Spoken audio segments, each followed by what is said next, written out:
Good morning students. How are you all? Hope you all are doing well. तो start करते हैं अपना नया लेक्चर जिसमें कि हम पढ़ने वाले हैं कुछ इम्पॉर्टेंट टर्म्स के बारे में. ठीक है, you already know about these terms, but फिर भी हम एक बार एक छोटा सा इनके बारे में इंट्रोडक्शन ले लेते हैं. क्लियर? तो फर्स्ट टर्म जो है जिसके बारे में हम पढ़ने वाले हैं बेटा वो है वर्क.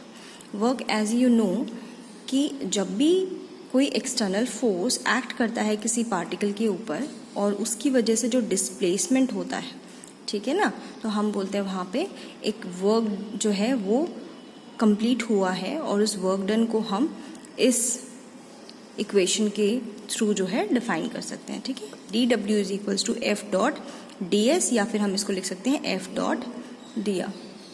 क्लियर? तो total work done required to move the particle along curve path from point P to Q is given by.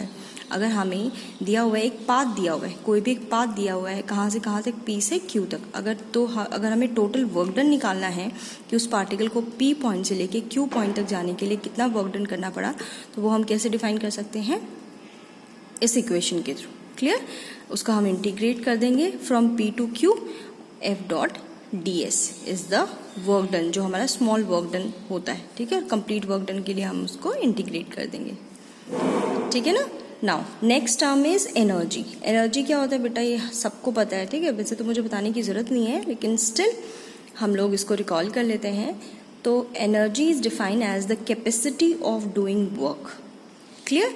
ये जो है जितना भी अमाउंट ऑफ वर्क जो है हो रहा है उसकी जो, अगर हम एक तरीके से बोले मेजरमेंट जो है, वो भी हम बोल सकते हैं कि एनर्जी. ठीक है ना. तो अब ये एनर्जी कितने तरीके की होती हैं जो कि हम स्टडी करते हैं? Mechanical, electrical, magnetic. क्लियर? अब ये जो मैकेनिकल एनर्जी है ये भी दो तरीके की होती है. एक होती है काइनेटिक एनर्जी एंड दूसरी है पोटेंशियल एनर्जी.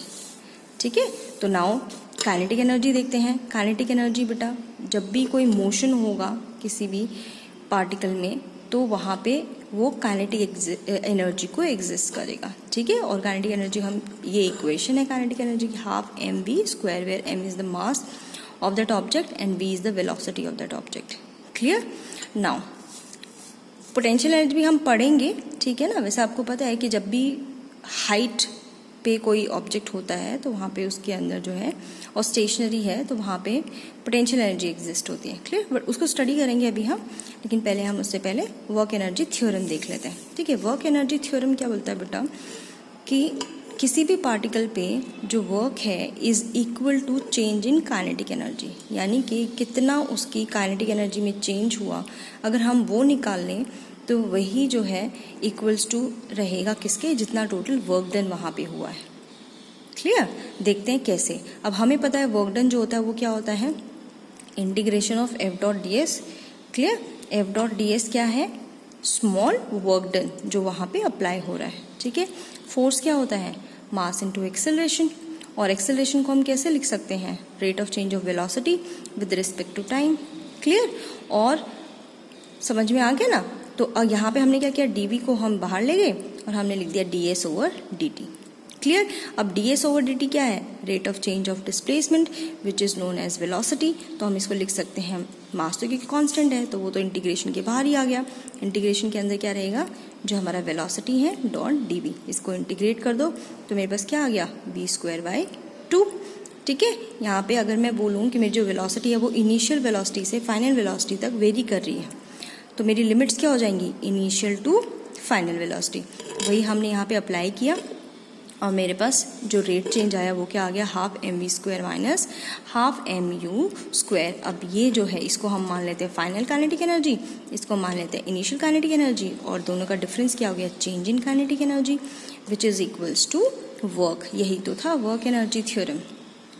समझ में आया? अब अगर कोई भी डाउट होता है बेटा तो आप जो है आपके जो आपका व्हाट्सएप ग्रुप है उस पर मैसेज कर दीजिए. ठीक है, तो आपको फिर मैं ऑनलाइन क्लास लेके वो आपका क्लियर कर दूंगी. क्लियर? चलिए अब नेक्स्ट टर्म देखते हैं. नेक्स्ट टर्म जो है बेटा वो है पावर.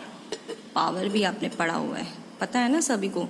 ठीक है, लेकिन मुझे पता है अभी एकदम से ध्यान नहीं आएगा. ठीक है, तो चलो देखते हैं क्या होता है पावर.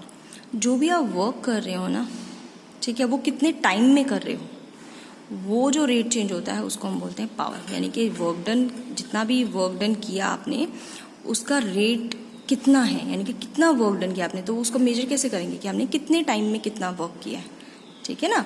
तो दैट इज पावर। ठीक है, अब वर्क हमने क्या निकाला था, एफ डॉट डी एस, वो हमने यहाँ पे पुट कर दिया, फोर्स को हमने बाहर निकाल लिया, D S over D T. अगर हम लिख देते हैं तो D S over D T क्या है, वेलोसिटी। तो एक तरीके से पावर की जो इक्वेशन है वो हम इस तरीके से भी लिख सकते हैं, ये फोर्स इनटू वेलोसिटी। तो ये जो है बेटा मैं क्यों बता रही हूँ, क्योंकि न्यूमेरिकल्स आते हैं और न्यूमेरिकल में जो है आपको हो सकता है वेलोसिटी दी हो, फोर्स दी हो और पावर निकालो, तो आप ये वाला यूज़ करेंगे, ठीक है ना। अगर हो सकता है आपको वेलोसिटी नहीं दी है, वर्क डन दिया हो, ठीक है ना, लेकिन वेलोसिटी पूछी है, तो आप निकाल सकते हैं ना, पावर दिया हो और वर्क डन दिया हो, ठीक है, टाइम दिया हो, तो आप इस इक्वेशन से निकाल सकते हैं वेलोसिटी को भी, ठीक है ना। पहले आप यहाँ से ये निकाल लोगे, यानी कि आपको कहने का मतलब है कि आपको पता होना चाहिए किस किस के बीच में क्या क्या रिलेशंस होते हैं, देन अकॉर्डिंग टू देम आप उनको इंटरचेंज करके या बेस्ट सुटेबल जो भी फॉर्मूला होता है वो अप्लाई करके आपको न्यूमेरिकल को सॉल्व करना है, ठीक है ना, वो हमारा मोटिव होता है। क्लियर। तो नेक्स्ट जो आते हैं बेटा, अब आते हैं टाइप्स ऑफ फोर्सेस। आपने पढ़े होंगे conservative forces, non conservative forces, central forces, है ना। तो सबसे पहला जो टाइप हम पढ़ रहे हैं वो है कंजर्वेटिव फोर्सेस। कंजर्वेटिव फोर्सेस क्या होते हैं, those forces in which the amount of work done required to move a particle in closed path is zero and that is known as conservative force. यानी कि ऐसे फोर्स जहाँ पे जो work done की जो रिक्वायरमेंट होती है, यानी कि जो वर्क डन रिक्वायर्ड होता है ना, एक पार्टिकल को, एक मतलब किसी भी पार्टिकल को एक क्लोज पाथ में ले जाने के लिए वो क्या रहता है, ज़ीरो रहता है, ठीक है। इसका कहने का मतलब ये है कि ये जो फोर्सेस होते हैं ये पाथ पे डिपेंड नहीं करते हैं, ये किस पे डिपेंड करते हैं, इनिशियल और फाइनल पोजीशन पे डिपेंड करते हैं। समझ में आया। जैसे कि मैं आपको चलो और इजी करके समझा देती हूँ। ये सपोज क्लोज पाथ मान लिया मैंने, तो इस क्लोज पाथ में मैं चाहे ये वाला पाथ फॉलो करूँ, चाहे मैं ये वाला पाथ फॉलो करूँ, चाहे मैं ये वाला पाथ फॉलो करूँ, जो कंजर्वेटिव फोर्सेस अगर होंगे तो वहाँ पे जो वर्क डन होगा वो हमेशा क्या होगा, ज़ीरो होगा।